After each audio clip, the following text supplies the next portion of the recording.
Hi guys, my name is Favor. For those who are new here, welcome. I'm currently a master's student undertaking an LLM program at the University of Glasgow in Scotland in the United States. A lot of people will be planning and preparing for their move towards resuming with September intake for the United Kingdom or January intake if you haven't resumed already, or preparing for maybe say June, July, August intake for Canada or United States, especially for people who intend to do their masters in these foreign countries. However, before you make this bold decision, I think it's really important to settle down and weigh your options. You really need to weigh your options. So that's the whole essence of this video. And as you prepare towards this move of yours, you really need to understand whether or not you need to make this move, how you need to make this move, and the best ways to make this move. First point I would be saying is, what is the purpose of your study? Why is it that you think you need a master's? Why do you need a master's? Are you trying to pursue a master's degree for JAPA purposes? JAPA means to leave your country and never return. Is your master's degree a plan to advance your career? Is your master's degree a plan to, and maybe you're married or you're planning to get married? Is it a plan to unite with your spouse? Why exactly do you think you need a master's degree? If it's just for JAPA, that's to migrate from your country, there are a whole lot of other options that you could consider to leave your country or to migrate legally from your country. You could try other routes, such as the work route. You could try to get occupation, you could try to get employed by multinational corporations, or try to look out for industries outside of your country that sponsor work visa. There are also other options. You could also try to seek asylum. This is a long stretch, but it's also another alternative that people consider. You could also try marriage. Hopefully the person that you are dating or the person that you are seeing is someone who is already a citizen, or is someone who has already gotten a visa that allows them to remain legally or lawfully in the country where they are. So that's another route that you want to take. So as a JAPA plan, that's as a plan to migrate from your country, master's degree is not the exact option that you need, because there are other things that you need to factor in deciding to pursue a master's degree. The next point you need to consider in pursuing a master's degree program is your place of study. So having determined your purpose of study, you are studying to pursue your career, you're studying to advance your career, or you're studying to migrate. If it's just also for migration, you also need to consider, where am I intending to go to? Do you intend to pursue your master's degree within your own country or at a university outside of your own country? This is an important factor to consider. Now, for those who intend to migrate, it is very important to consider where you intend to do your master's degree, because there are some countries that, having completed your master's degree, you are only allowed to stay in the country for a maximum period of 3 months without getting employment. You need to just consider the visa rules that apply. In some countries, it's easier to get the residence permits. Those are all factors you really need to consider. So the place of study is linked to the extension of your student visa. After you have completed your studies, are they going to chase you back to your country? So if you're leaving your country just for the purpose of migration, the place of study is really important. But if it's just to further your career so you could return to your own country, then this shouldn't really be much of a factor for you, or much of a problem. So you really need to consider, where do I want to study? What school do I want to study? I know there are a lot of factors that go into picking your school of study. It's like how much is the fee, the convenience, the location. I know these factors come into play when you're considering a school of choice. However, I also want you to see it this way. If you go to a good school, your chances of getting employment, your chances of actually improving your CV is heightened compared to if you go to just any random school. In the United Kingdom, for United States, and for many of all these other countries, they have what they call Ivy League school. In the United Kingdom, they have a group of universities called the Russell Group of Universities. So these schools are like premium schools, and then there are other schools. So you really need to consider your choices. And mind you, if it's just to leave your country, you don't want to just end up spending so much money in a school that doesn't have so much credibility. That's one point. Imagine leaving your home country to come and study abroad and ending up in a school that does not have high ranking, or a school that is not well known. when you're choosing your school of choice, ensure it is a school that has good ranking. It might not necessarily be an Ivy League school or a school that belongs to the Russell Group of universities in the United Kingdom, but ensure it's a school that's based on the QS ranking or the Times ranking. It's still okay. So it might not be the top 100 schools in the world, but at least it's within the top 50 or top 100 schools in that region. So maybe it's top 50 schools in the United Kingdom or top 50 schools in England. Just ensure that you're going to a good school. That's my point. It's not just any random school abroad. The next point you need to consider, which is kind of linked to the school of choice, is the funding. So I understand that a lot of people, when it comes to making the decision on the school of their choice, they are limited because of funding, especially if you want to go to an Ivy League school.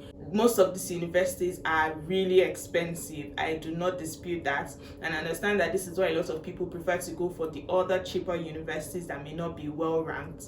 However, I want you to consider that there are lots of funding opportunities. There are different kinds of funding opportunities available. So when you're thinking of a school of choice, I also want you to not limit your thinking to, oh, this is how much I can afford, this is how much I have. There are regional funding opportunities such as Commonwealth funding, Rhodes Scholarship, and so many other regional funding opportunities. Even Nigerian government also has some scholarships that are available for its students. However, there are also funding opportunities available within the universities. Sometimes the pool for the regional scholarships is really large, and there are lots of people trying to get the few opportunities available for these regional scholarships. However, for the university scholarships and the university funding opportunities available, the pool is usually smaller compared to the regional scholarships, and the people trying to get it are not too many, so your chances are somewhat higher for the university scholarships. This is not to say that you cannot get the regional scholarship.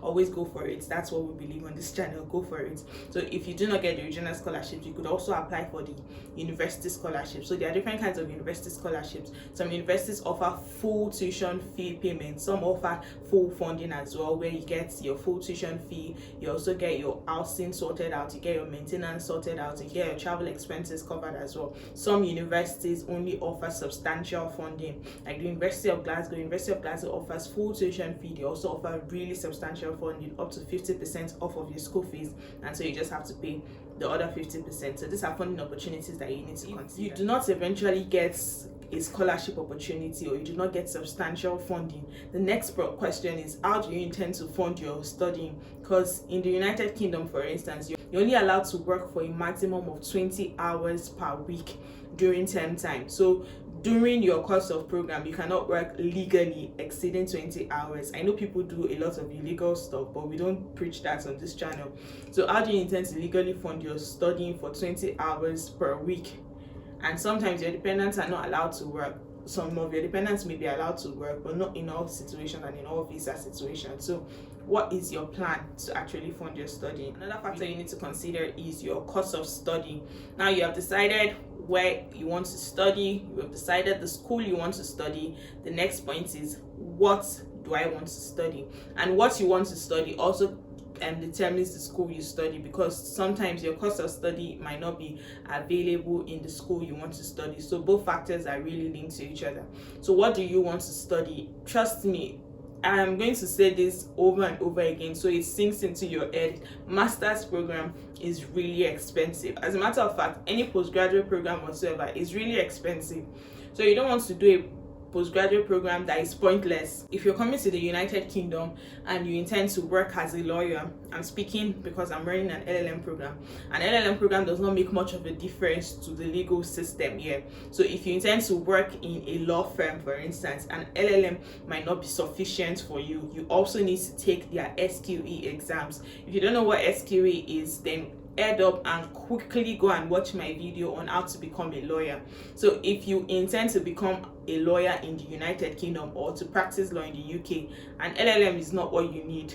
What you need is to pass their own qualifying exams. So you really need to look at your area of qualification. You need to look at your career choices and determine what it is that you really need.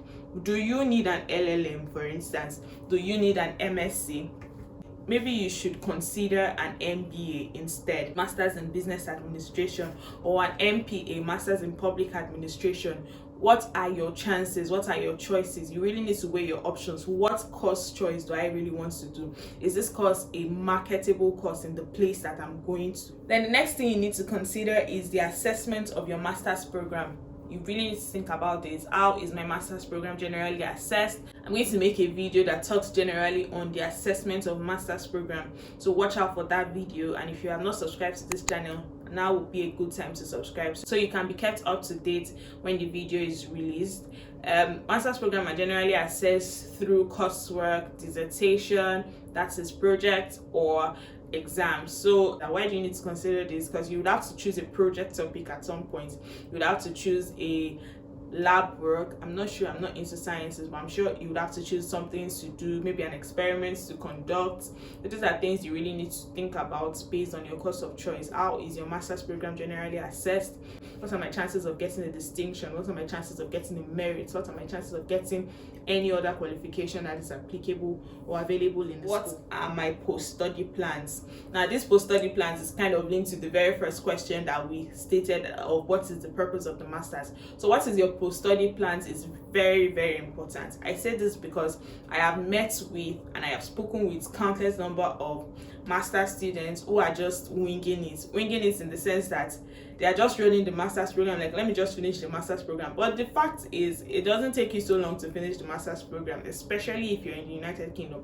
Master's program in the UK is about 9 months, but they calculate it on 1 year in all, including your holiday period. So within 9 months, you're done with your studies. After that, if you don't have any plans, you're literally going to just open your mouth to the air and hoping for the best. That is not a plan. I put it to you that is not a plan.